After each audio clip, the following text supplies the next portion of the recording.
Hello and welcome to my studio journal. Now back in 2022, I started to redesign my home studio, shifting from software to hardware for the first time. What began as a few videos for some curious students soon became an ongoing unfiltered record.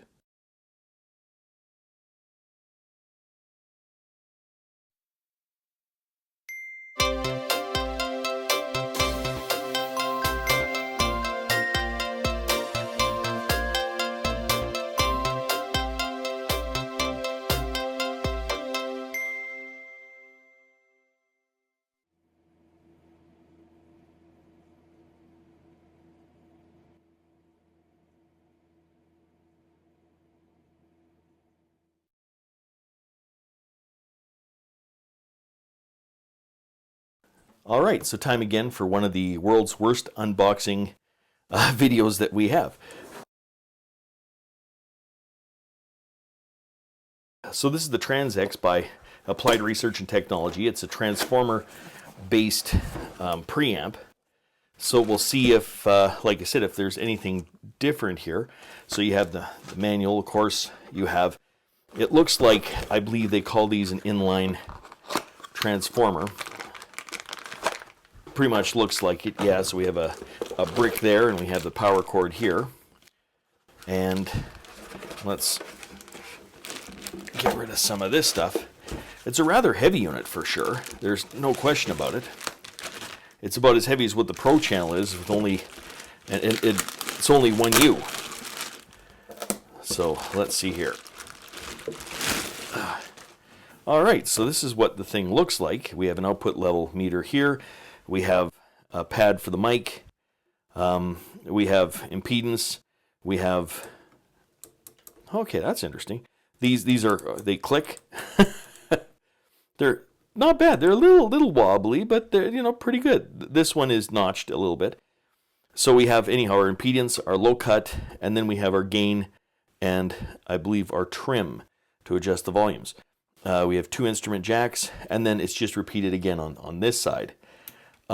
One thing we have also phase inverse or reverse.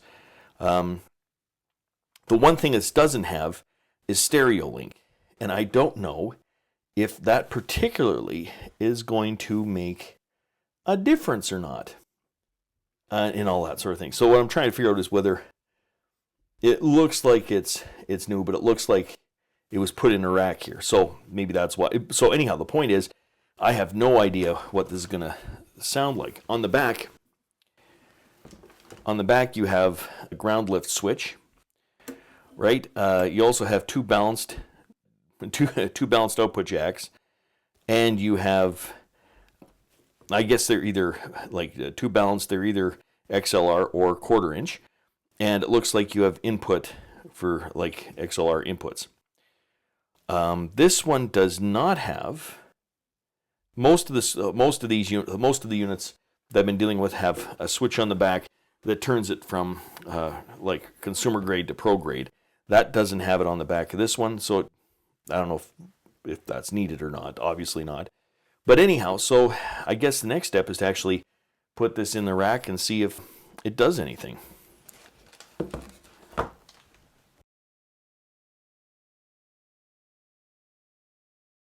All right, so we're currently going to take the Pro channel out, and it's too bad because I liked the Pro channel. Like, I mean, I like the looks of it.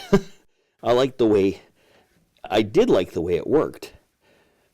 The problem, the problem really was that it had that buzz to it that if you were doing certain types of music and you were going really low in volume, like you'd hear this buzz over top of it, and that was problematic.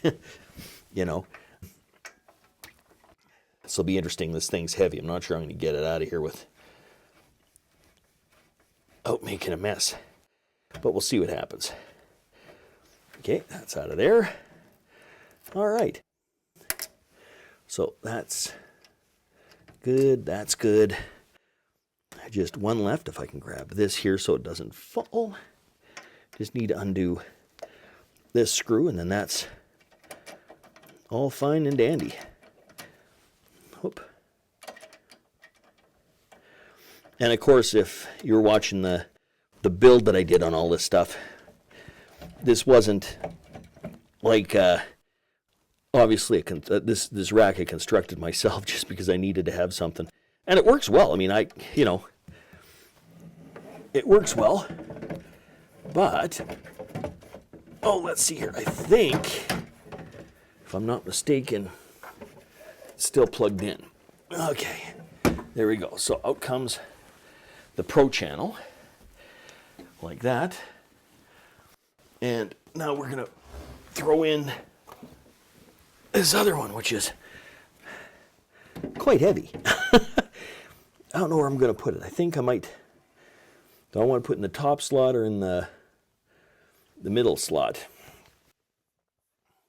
Not sure which ones. Okay, I'm going to have to pull this out here, I think. Maybe I'll have to put it in this one that's just above. Let's see what happens there. Is that even making a connecting thing? Nope. Okay, that means I gotta pull this out because I gotta reach behind and support it somehow. Because it's a shorter unit than the other ones. Okay, there we go. This will work, I think, a little bit better now. Put that in if I can see the screw well enough to get it in there.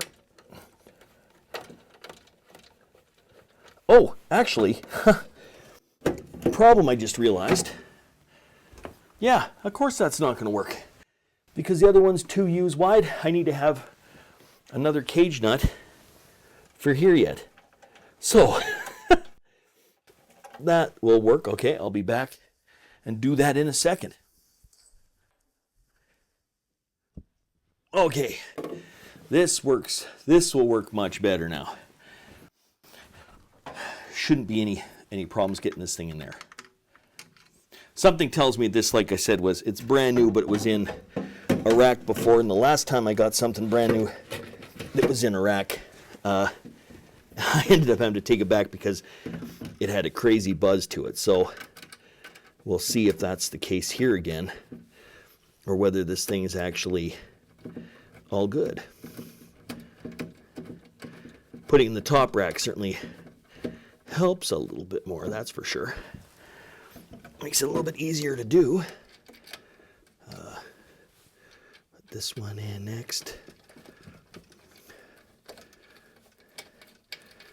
And these two hopefully will hold it up good enough for me to, I can feel it tightening in there. Not quickly enough for me to put this in here. Get that going in there. Whoops. Alright, not the most eloquent racking job for sure. Okay, they also make a trans Y compressor that's a transformer compressor as well. So you have that option. I was thinking about that to maybe have the collection up there, but I don't know if I would hear the difference. I mean, I'm not talented enough in this stuff to hear the difference. That's why I don't want to go and spend $2,000 or $3,000 on a preamp and all these things like that because, well, I don't think I'm going to be able to hear the difference when I'm mixing. If a professional is doing it, that's one thing. If it's me doing it, that's another thing. I'm not going to be able to hear nothing.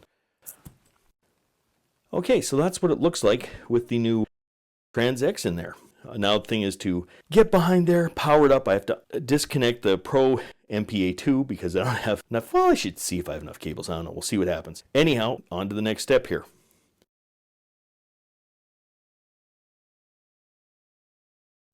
Okay, so I thought I would kind of show how this works because, like I said, this thing's like a ghost on the internet. You just can't find it anywhere.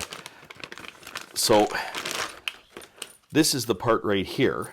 The problem that I'm going to have with this is it's like 35 feet of cord, like to go a short distance. So this thing's going to have to be dealt with when it comes to that. It's a really thin power cord too, this part right here. So this plugs into the unit, and then this is the part that plugs into the other part of the transformer here. So this plugs into here. Now, the only unfortunate part is, like, we see how long this cord is. I mean, this is a very, very, very long cord, which might be okay in some cases when you need to have a long cord and it's at the top of the rack. In my case, I only need to go 1.5 feet, so this is going to pose a little bit of a problem. But the next thing is to get behind there now and plug it in.